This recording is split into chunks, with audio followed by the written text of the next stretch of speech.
Nosso tema de hoje é o perdão. E este tema ele está no Evangelho segundo o Espiritismo, com o título Bem-aventurados os misericordiosos. Mas o que é o perdão? Na ótica da doutrina espírita, o perdão é proporcionar ao ofensor a oportunidade do arrependimento e da corrigenda. E, sobretudo, oportunizar a si mesmo o alívio do peso, da mágoa e do rancor.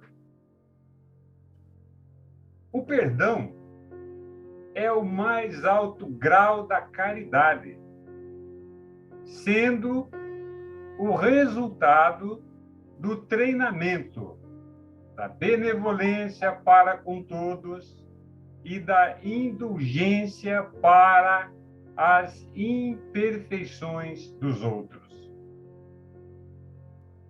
Jesus é o ser mais perfeito que Deus nos ofereceu. Ele veio à Terra para abrir novas perspectivas ao ser humano, estabelecendo um novo sistema de vida e melhoria no relacionamento com o próximo. Porque ele veio falar do amor, ele é o amor. Para isso, ele veio com gestos, sempre brandos e consoladores, acenando para um reino, segundo ele, estaria dentro de cada um de nós. E ele produziu, com esses gestos, comportamentos e proferiu discursos pautados no amor, que, com toda certeza, revolucionaram a humanidade. E ele dividiu a história. Ele destacou a importância das reencarnações que aproximam as pessoas, mostrando que no plano familiar se encontra, na maioria das vezes, não somente aqueles que amamos, mas também desafetos. E com certeza somos testemunhas disso. E para que tenhamos sucesso no nosso estágio aqui no planeta Terra, o mestre enfatizou o perdão e o amor aos inimigos, o auxílio aos semelhantes, a perseverança, mas tudo isso temos que praticar sem descansos. Não devemos parar, porque senão corremos o risco de fracassarmos. Mas o mestre enfatizou o perdão sincero. Porque o perdão sincero é capaz de proporcionar aquilo que chamamos de paz de espírito. Ou seja, esse perdão, quando ele é sincero, nos garante a consciência tranquila, livre de paixões nocivas e, consequentemente, diminuímos o risco de doença. Porque quando não compreendemos o nosso próximo, não o perdoamos, com certeza estaremos envenenando o nosso organismo. Aí, ele nos consola, lançando um alerta. quando ele disse: neste mundo vocês terão aflições. Contudo, tenham ânimo. Eu venci o mundo.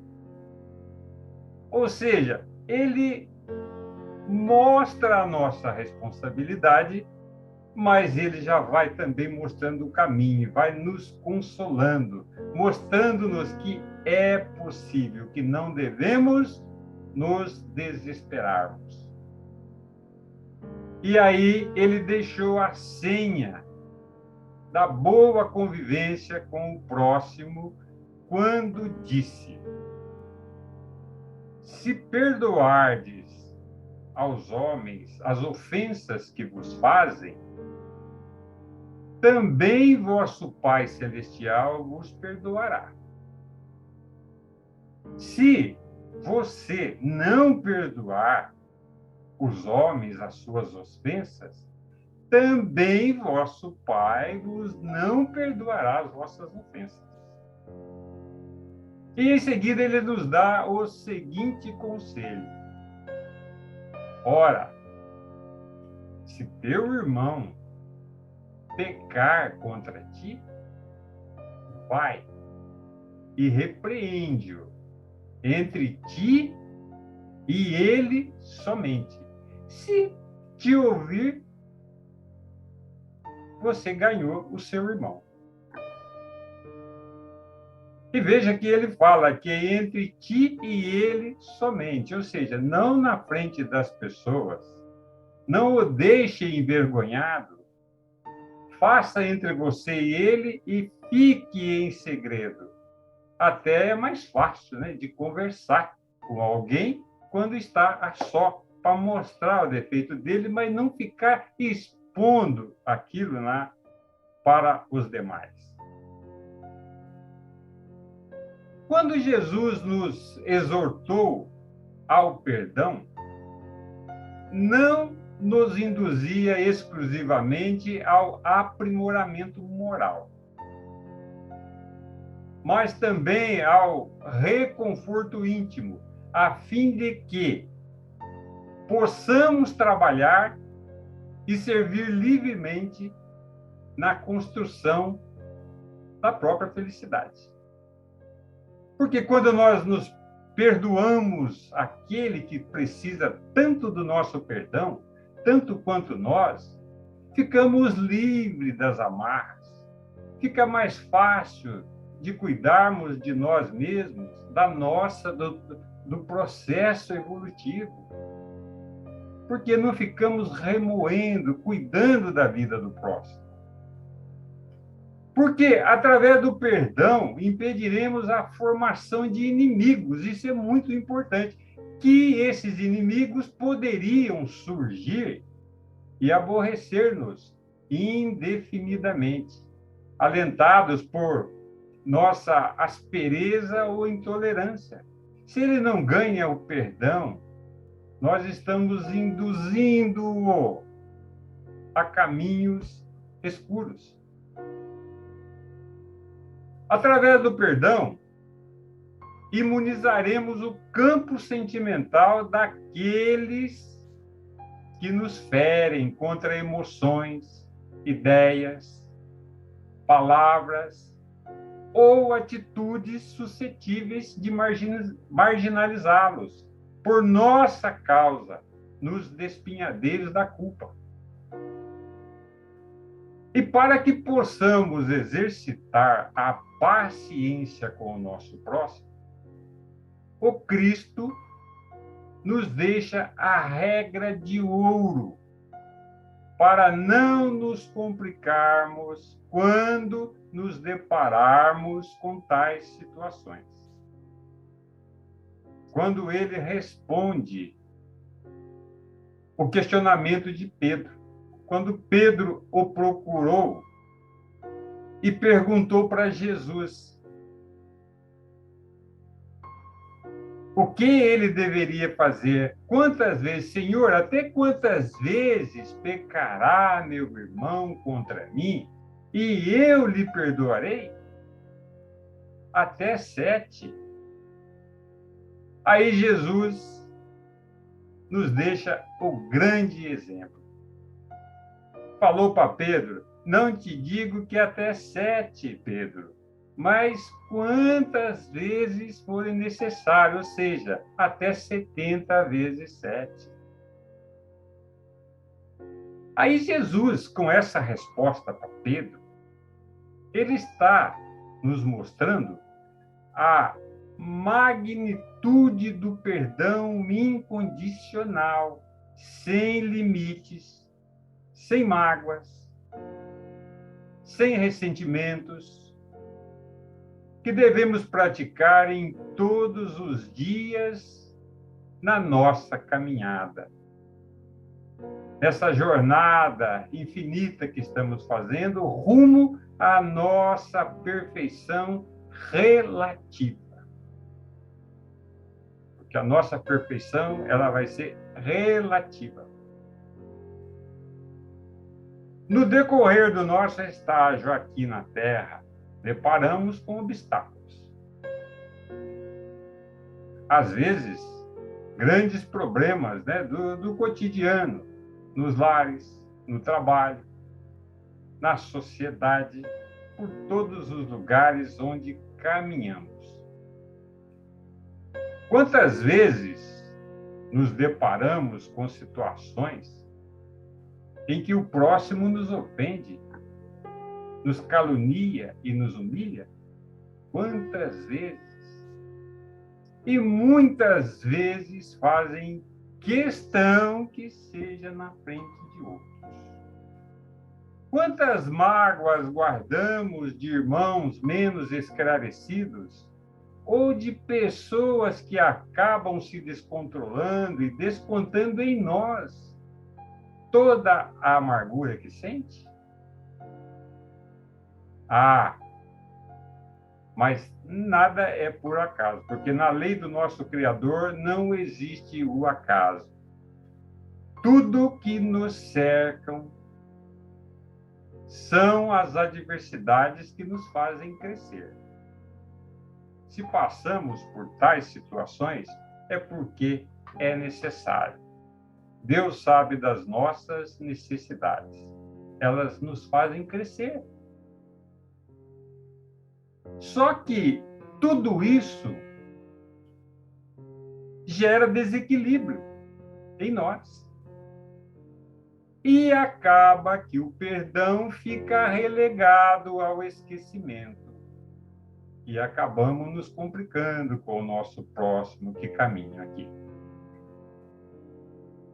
Porém, o nosso mestre, Jesus, nos ensinou também como devemos agir e o que acontecerá quando esquecemos o perdão. Esse perdão que fica guardado no escaninho da nossa consciência, quando ele disse: reconciliai-vos o mais depressa com o vosso adversário, enquanto estáis a caminho com ele, a fim de vosso adversário não te entregue ao juiz, e que o juiz não vos entregue ao ministro da Justiça, e que não sejais aprisionados. Eu vos digo em verdade que não saireis de lá enquanto não houverdes pago até o último ceitil. Ceitil é uma moeda insignificante na época. Quando o mestre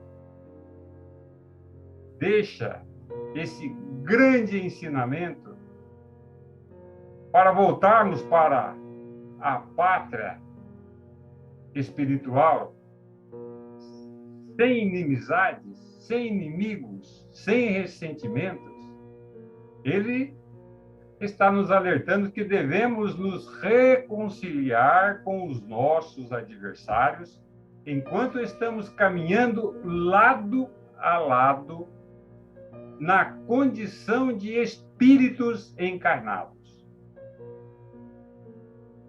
Somente assim aproveitaremos as oportunidades que a misericórdia de Deus nos concede, de repararmos as faltas cometidas contra nossos irmãos em encarnações passadas. Porque muitos desses espinhos que encontramos hoje nessa nossa existência, como já disse, o acaso não existe, tem uma razão de ser. São ainda vestígios daquilo que fizemos no passado, que nos complicamos e hoje temos que passar por tal situação, mas também devemos entendê-las e repará-las. Muitas das amizades de hoje, das inimizades de hoje, são frutos de atritos passados, que nos compete superar pelo perdão e pela conciliação. Devemos reparar quanto antes tudo o que causamos ao próximo.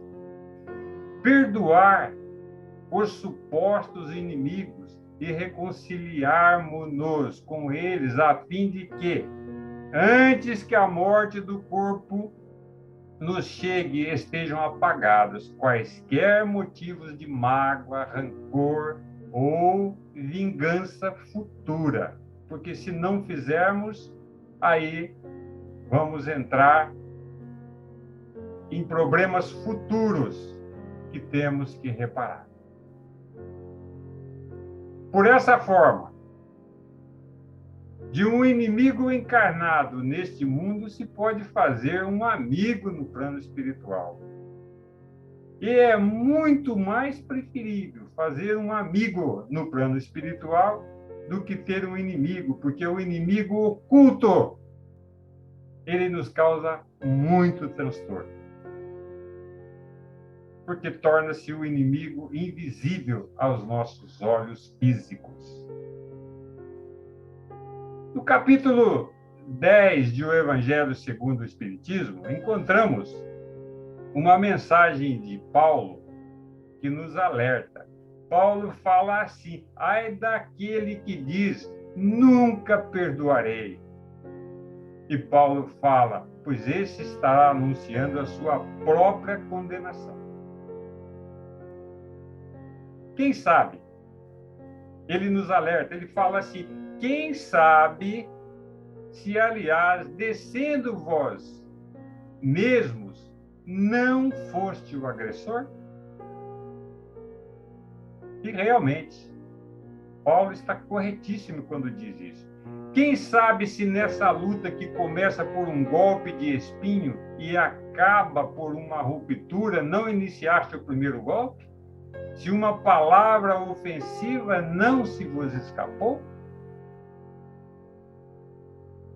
E, como muitas vezes desconhecemos a causa da ofensa que recebemos, devemos agir com tolerância e misericórdia. Vamos pensar, não vamos agir com impulso para não criarmos problemas. Kardec anotou que a misericórdia é o complemento da brandura.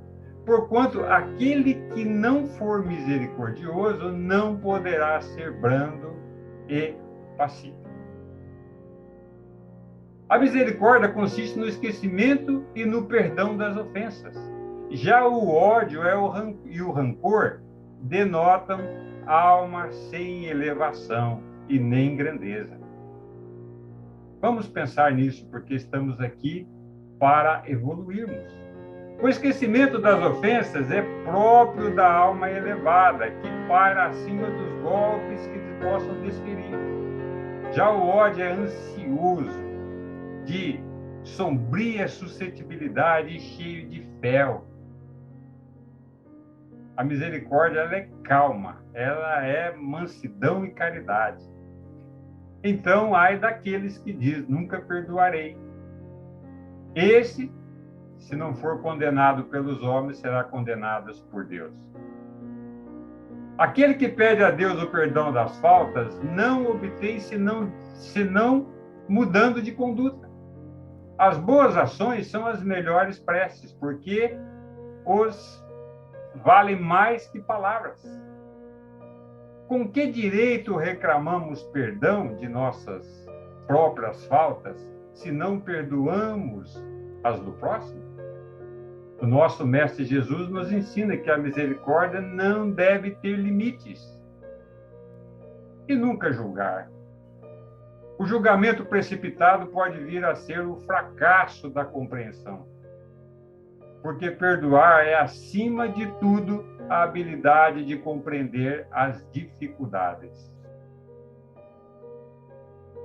Paulo nos explica também como deve ser o perdão, que existe duas maneiras de perdoar.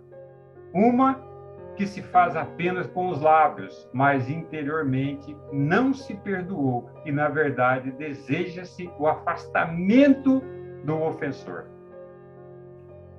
Outra que se faz com o coração é que o perdão verdadeiro que Paulo chama de perdão cristão, é o que lança um véu sobre o passado, não deixando dúvidas da maneira que devemos agir. E é importante lembrar que a melhor prática do perdão cristão, melhor pratica o perdão cristão aquele que já aprendeu a praticar o auto-perdão. Porque o auto-perdão consiste em fazer o nosso melhor hoje, abandonar as mágoas do passado e curar as dores do presente e, ao mesmo tempo, legitimar nossos projetos de vida para o futuro. O passado passou e o único momento que temos é agora. Basta utilizarmos o perdão e imediatamente começaremos a sentir conforto e alívio, pois descarregamos os pesados fardos de culpa, vergonha que sentimos e o perfeccionismo. Quando erramos, é necessário primeiramente admitir as nossas fraquezas e, em seguida, pedir ao outro que releve as nossas falhas.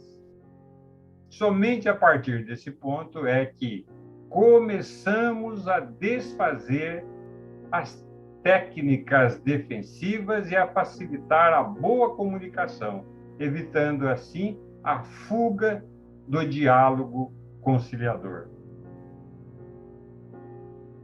Então, é necessário pensarmos seriamente no perdão no nosso dia a dia, como devemos agir com a agressividade daqueles que nos machucam. André Luiz, na psicografia do Chico Xavier, nos deixou um conselho maravilhoso. Quando ele disse: não condene, ajude o outro, cultive a serenidade, use os próprios recursos para fazer o bem, proceda com bondade, sem exibição de virtude. Seja qual for o problema, faça o melhor.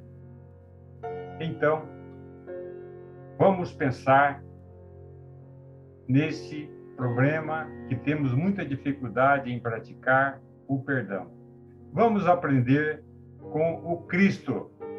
Ele disse: eu sou o caminho, a verdade e a vida.